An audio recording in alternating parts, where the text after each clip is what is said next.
Again, this is a review for your exam and quiz next week. So number 7, sketch the graph. So, for the graphing, you have a graphing calculator. You can just use it, but with other calculator, you should have some idea about how this equation looks like. So that's a quadratic, that's a cubic function. Again, you just need to have some idea how it looks like. Sine of x, something that you learn this month, is periodic function. Goes like this, has a period and amplitude. Amplitude is 1, period is 2 pi. Tangent of x, another periodic function. The graph going to be like this. Again, you have a calculator to graph, but you need to know the period of tangent of x is pi, and there is no amplitude.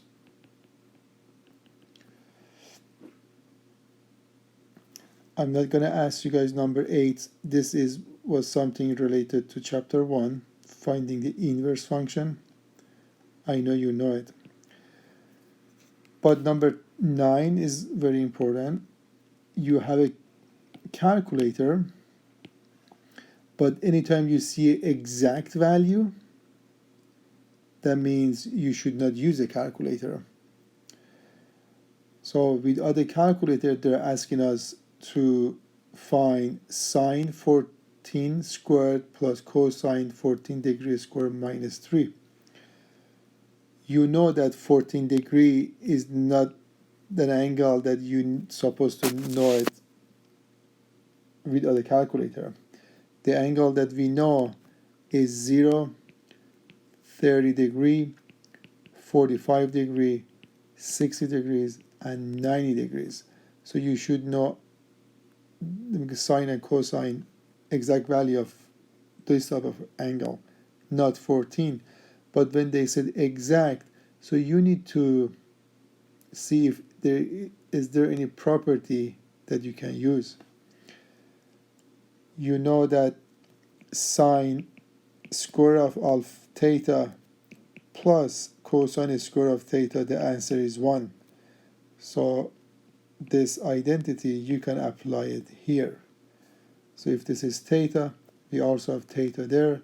Both of them are square. So this will be 1 minus 3. The answer will be negative 2.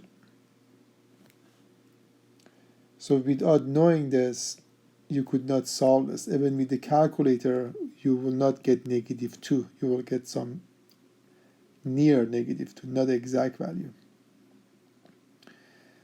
Number 10, graphing y equal to 3 sine of 2x. So the main function is sine. The graph of sine, something like this.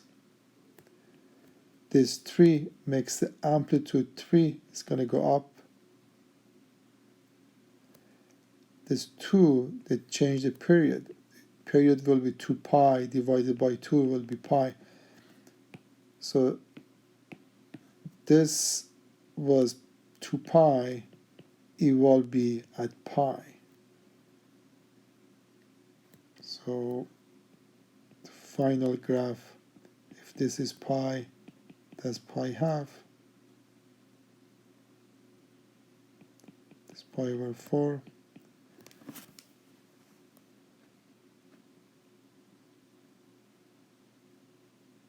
I think it will be something like this. So, I'm not gonna, if I ask you guys, I might give you guys multiple choice. So you need to look for amplitude 3 and period pi. If I ask you guys to graph it, so use the calculator. Number 11, they're asking us find the exact value. Again, exact value means no calculator. So what do we have? we have tangent of pi over 4. This is from your note sheet, the answer is 1. So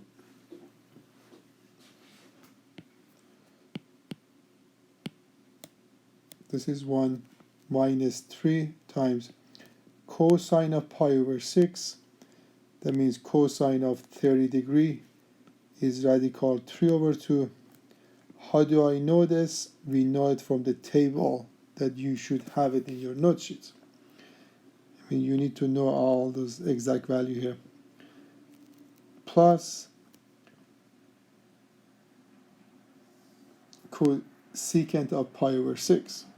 So cosecant of pi over 6 is same as 1 over sine of pi over 6. Sine of pi over 6 you should know is 1/2.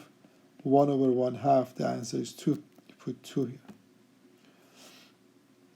So the final answer will be 1 minus 3 root 3 over 2 plus 2. 1 plus 2 will be 3 minus 3 root 3 over 2. You can leave it like this, or you can find the common denominator, which is 6 minus 3 root 3 over 2. I like this.